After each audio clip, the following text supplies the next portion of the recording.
प्रिय मित्र, छेल्ले बाइबल जे नए करार जे विभाग में आवल गलातिया के प्रेषित पाउल जे पत्र जे चौथे अध्याय जी 7वीं कलम सुधी अभ्यास कियो।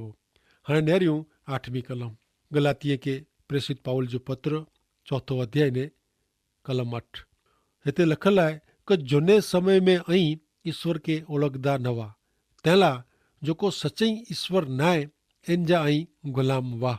प्रेरित पाउल हिते वो हकीकत याद दिलायला मंगे था कि गलाती लोग प्रतिमा पूजक वाह। सजे गलातिया प्रदेश जा मिड़ेज लोग संपूर्ण रीते प्रतिमा पूजा में खोपल वाह। संत पाउल चेता प्रतिमा नकामी है, प्रतिमा जी कोई कीमत ना है, प्रतिमा नकामी है। पहलो कुरिन्थियों के पत्र 12वां अध्याय ने 2 कलम में पाउल मूर्ति के मूंढ जोड़ तरीके ओळखाइए था। प्रतिमा किए ना है ने मूंगी है। पाउल गलातिया प्रदेश जे लोग के चेता कि प्रतिमा वास्तविक ना है ने प्रतिमा जी पूजा भक्ति करीन दलेला ऊ वास्तविक बने नथी। भले हाणे पा नेरियूं अग्या 9वीं कलम में कोर चेता पण हाणे अहीं ईश्वर के ओळखो था अथवा आऊं चाहतो कि ईश्वर आके ओळखे था तो पोइ कुलाए अहीं नबरा ने कंगाल तत्व पुठिया वनेला मंगो था। फरी वार कुलाए अहीं इंजा गुलाम बनेला मंगो था। ईश्वर आके ओळखे था इन जो अर्थ थिए ईश्वर मार्फते मंजूर थियल ईश्वर आके कबूल मंजूर रखियो हुयो, स्वीकार कियो हुयो। ही लोग यीशु ख्रिस्त जे शरणे विश्वास से आया हुआ ने ईश्वर उन्हीं जो स्वीकार कियो हो। उनमें जा वडे भाग जा लोग बिन यहूदी विश्वासी हुआ पर हाणे वो मूसा जे नियम शास्त्र तरफ फेरिया हुआ जो को प्रतिमा पूजा जड़ी बाबत वी ने उन्हीं में जानू ता वो बड़ा आया हुआ। प्रतिमा पूजा में जा वो फेरी उन तरफ फेरिया हुआ।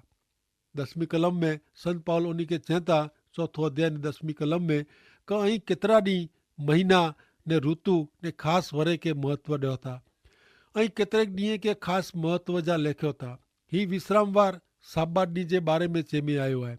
कोलोसिए के पत्र 2 अध्याय ने 16वीं कलम में संत पाउल जणाइए था कि आजे खाधे पीधे जे संबंध में क पवित्र ॾींहं जे संबंध में चंद्र दर्शन जो पर्व क साबात विषय कोई चौकादो न ॾे। गलाती 4 ने 10 में जिन महीने जी ॻाल्हि जणाए में आवई आहे वो चंद्र दर्शन जे विषय में आहे। राजाए जे समय में इज़राइली प्रजा चंद्र दर्शन जी उजवणी कईंदी हुई। ईश्वर जा संदेशवाहक प्रबोधक इज़राइल प्रजा के हिन विषय चेतवणी ॾिनो हो। तंहिं पोइ ऋतु परब जी बाबत में उल्लेख थियो आहे। ईश्वर इज़राइली प्रजा के 7 परब ॾिनो हो पर वो मिड़ेज परब यीशु ख्रिस्त तरफ आंगरी चंदींदा हुआ। 7 वरे जो उल्लेख कई था। हाणे गलातिया प्रदेश जा लोग हिन मिणी बाबत जो अमल करेला वने त फेरी थी वो नियम शास्त्र जी जूसरी नीचे अची वञे। अॼु पण घणे विश्वासी अहिड़ो चेता कि पंहिंज मिड़े नियम जो अमल करे थो ने छतां घणो करीने वो विश्रामवार जो साबात दिन जो अमल कईए था। मुंहिंजा मित्र, नियम जी ता सजी हार माड़ा आहे। 7 वरे ने उजवणी जे पर्व विषय याकूब 2 अध्याय ने 10वीं कलम में जणाइए था कि जो कोई नियम शास्त्र जी फक्त हिकिड़ी जे आज्ञा तोड़े त वो मिड़े आज्ञा जो भंग करे संबंधी दोषित आहे। इन जो अर्थ वो कि हिकिड़े पण नियम जो भंग करींदल ते आज्ञा नियम भंग जो गुनो अचे थो। हाणे गलातिया प्रदेश जे विश्वासीअ ला चिंता ज़ाहिर कईंदे पाउल पुछे था 4 अध्याय ने 11वीं कलम में कि आजे बारे में मूंखे चिंता थिए थी, आना करेल मुंहिंजो सेवा कम करो नकामो वेंदो। संत पाउल हिते ख़ासी भाषा में गलातिया लोग के जणाइए था कि वो उन्हीं में पंहिंजो टाइम फिटाए आहे। अहिड़ो इनके लगे थो उन्हीं जो ईश्वर जी कृपा से उद्धार थियो आहे। तंहिंला वो नियम शास्त्र तरफ पाछा फिरिया आहीं। वो उन्हीं जी झूनी प्रतिमा पूजा तरफ पाछा फिरे जहिड़ो आहे। संत पाउल उन्हीं के याद ॾिराए थो कि वो नियम जे अमल करे से न पण यीशु ख्रिस्त ते विश्वास करे से मुक्ति मेळवियो हुयो। हाणे मित्र पा अंगत विभाग में अचूं था। कलम 12 થી 18 पाउल इन जे हिन पत्र में हिते महत्व जी बाबत विनंती से जणाए थो तो सुनो। गलाती 4 अध्याय ने 12वीं कलम। मुंहिंजा भाउ, मुंहिंजी आंखे विनंती आहे कि अहीं मूं जहिड़ा बनो, मूं जहिड़ा थियो। गलातिया प्रदेश जा विश्वासी लोग खोटो धर्मगुरु जी ॻाल्हियूं सुणंदा हुआ ने पाउल के पंहिंजो दुश्मन लिखींदा हुआ। कारण पाउल उन्हीं के सत्य जणाए वे। पाउल उन्ही खे चए थो कि पाण मेड़े हिकिड़ी ज जॻह ते आहियूं, पाण मेड़े विश्वासी आहियूं ने पाण मेड़े ज ईसु ख्रिस्त रूपी शरीर में आहियूं। ही बाबत खे ध्यान में रखीने पांखे हिकिड़े ॿिए साथे नम्रता से वर्तियो खपे। हाणे 13वीं कलम में उन्ही खे अॻियां चए थो गलाती 4:13, जेकी आऊं त आ जहिड़ो ज आहियां ऐं मुंहिंजो कीअं फिटायो न आहियो। आ वटि आऊं पहिली बार आयो तॾहिं आऊं मूंखे कहिड़ी रीते शुभ संदेश सुणायो, उहो तव्हांखे यादि आहे ज न। उन टाणे आऊं बीमार हुओ। हाणे प्रेरित पाउल उन्ही खे इन जे शरीर जे कंडे संबंधी अपील करे थो, विनती करे थो। पाउल जे शरीर जो कंडो कीअं हो?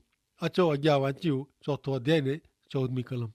जेकी मुंहिंजी शारीरिक परिस्थिति आला वॾी कसोटी जहिड़ी हुई, छतां ऐं मुंहिंजो तिरस्कार न कयो क मूंखे कढी न विधो, पण इन जे बदिले ऐं ईश्वर जे दूत जो क यीशु ख्रिस्त जो आवकार कंदा हो तीअं ऐं मुंहिंजो आवकार कयो हो। उन टाणे पाउल बीमार हो। पाउल जी शारीरिक बीमारी ने परिस्थिति कसोटी जहिड़ी हुई। ॿई जॻह ते पाउल इन जे शरीर जे कंडे तरीक़े ओळखाए थो। पाउल हाणे 15वीं कलम में गलातीअ लोक खे चए थो क ऐं कहिड़ा मिड़े खुस में हुआ। हाणे कोड़ो बनियो आहे। आउं पंहिंजे आजे विषय में साक्षी ॾेई सघां थो ऐं मुला आजी अखियूं पण ॾिने लाइ तयारु हुआ। शक्य आहे क पाउल जे शरीर जो कंडो इन जी नबरी अखियूं हुई। संत पाउल खे बरोबरु ॾेखारींदो न हो, हिन कारणे पाउल बरोबरु लंघंदो न हो। उन समय में उन विस्तार में अखीअ में जा परू निकिरे अहिड़ो अख जो रोग थींदो हो। अख में पेचा वरे अहिड़ो रोग। ऐं कल्पी सघो था कि अहिड़ी अखीअ वारे मुंहं साम्हूं निहरणु कहिड़ो चेतरी चढ़े अहिड़ो लॻे। पाउल जॾहिं उन लोक खे प्रभु यीशु जी ॻाल्हि ॼाणाईंदो हूंदो, तॾहिं प्रभु यीशु जो शुभ संदेश ॾींदो हूंदो, तॾहिं लोक खे उन जी अखियूं ने मुंहं ख़राबु लॻंदा हूंदा। पण पाउल उन लोक खे चए था ऐं मुंहिंजो नकार न कयो ने मूंखे कढी न विधो, पण इन जे बदिले ऐं ईश्वर जे दूत जो क यीशु ख्रिस्त जो आवकार कंदा हो तीअं ऐं मुंहिंजो आवकार कयो। पर 15वीं कलम में संत पाउल उन खे पहिला पुछनि था क ऐं कहिड़ा मिड़े खुश हुआ। हाणे कोड़ो बनियो आहे। बनियो अहिड़ो हो क गलातिया प्रदेश में लोग उन जी मुक्ति जी ख़ुशी ने मज़ा विनाए विधो हो, कारण हू फेरी थी नियम पालन तरफ़ विरिया हुआ।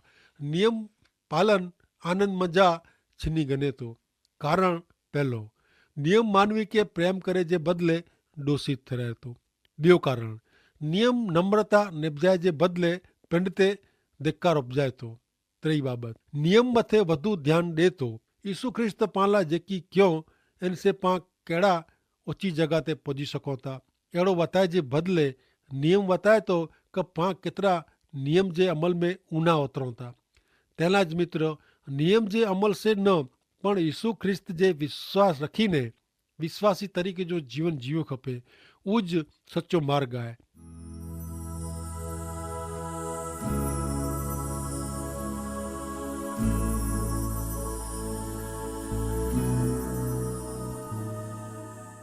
भले हाणे 16वीं कलम में प्रसिद्ध पाउल गलातिया प्रदेश जे विश्वासियों खे पुछे था 4 अध्याय ने 16वीं कलम त कोरो हाणे सचो जणायो तेला कोरो आवां जो दुश्मन थियो या। ऐं जाणो था मित्र क अॼु वॾे भाग जे लोक खे सचो सुणनो नथो गमे, कारण सत्य उन्ही खे खोचे थो। मार्ग सत्य अने जीवन आऊं ई आहे, अहिड़ो दावो करींदल अजोड़ उद्धारक प्रभु यीशु ख्रिस्त पिंड सत्य आहे। उहो सत्य सुणनो घणे माण्हूअ खे गमे नथो। लोक अॼु पिंड खे माफ़क अचे अहिड़ो धर्म पारे लाइ मंगे था, माफ़क अचे अहिड़ो सत्य गमे थो। लोक मुंहिंजी पुठ धाबड़ीअ अथवा छापासी ॾींहं अहिड़ो हमेशह एचंदा वहनि था। उन जे खोटे धर्म ने उन जे असत्य लाइ भले हाणे पाण अॻियां नेरियूं क संत पाउल 17 ने 18वीं कलम में कोर थियनि था। 4 अध्याय ने 17 ने 18वीं कलम।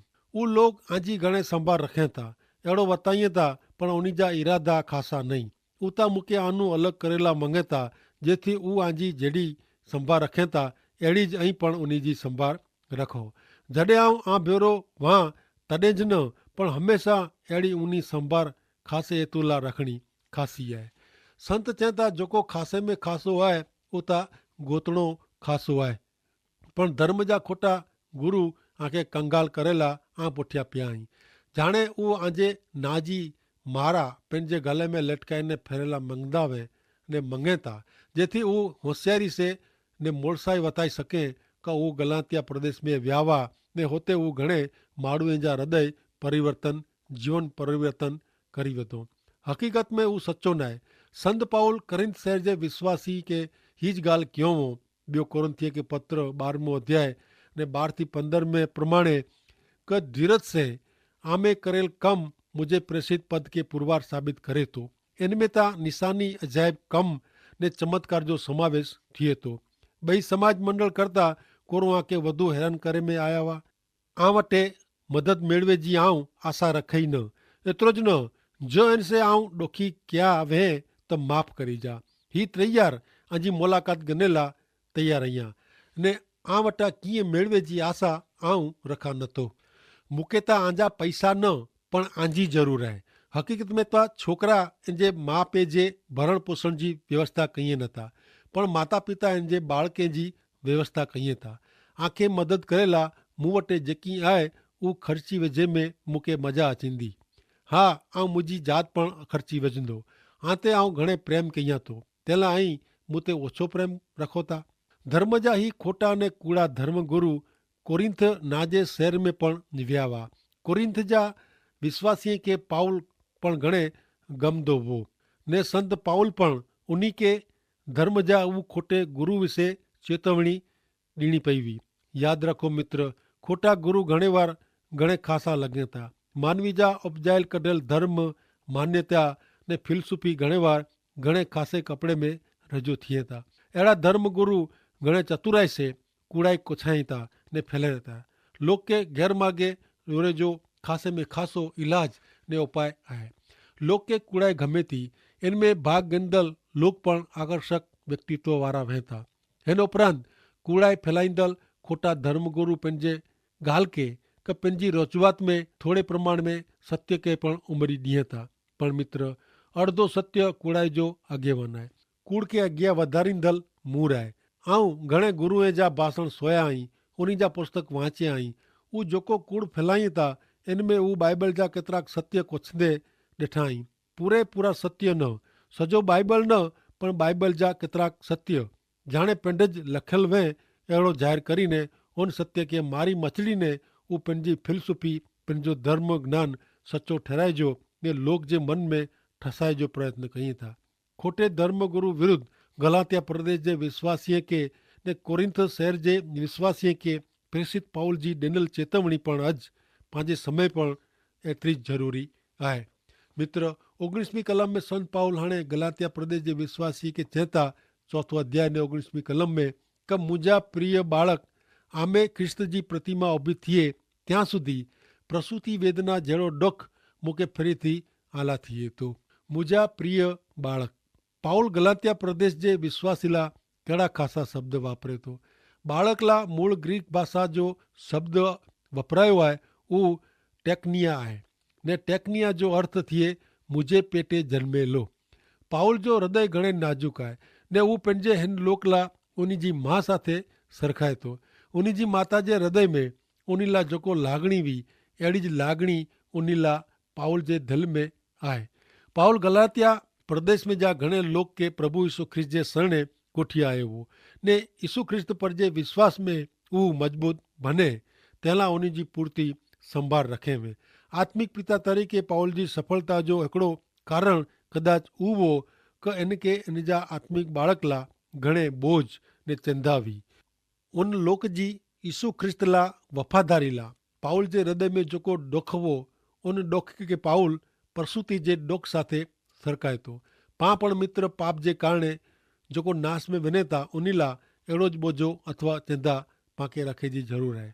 प्रेषित पाउल गलातिया प्रदेश जे विश्वासीअ ला चिंता कंदे अॻियां 20वीं कलम में चए था गलाती 4 ने 20 क हिन टाइम ते आऊं आ भेरो वो त कहिड़ो खासो तेला आऊं आ साथे अलग रीते वर्तियो हो कारण आजी मूंखे घणे चिंता थिए थी।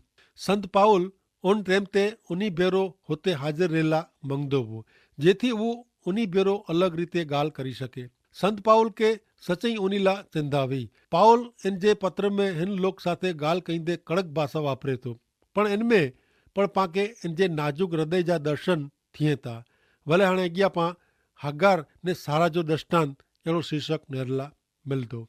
हिन चौथे अध्याय में हागार ने सारा जे दृष्टांत से समाप्त थिए थो। हिन बॉय स्त्रीअ जे तफ़ावत से ही विभाग भरेलो आहे। हागार ने इन जे बारे में करेल हरेक ॻाल्हि नियम विषय नियम जो प्रतिनिधित्व करे थी, जॾहिं सारा ने इन जे बारे में करेल हरेक ॻाल्हि यीशु ख्रिस्त पर जे विश्वास जो प्रतिनिधित्व करे थी। यीशु पिता खे आशीष ॾियो। आमीन।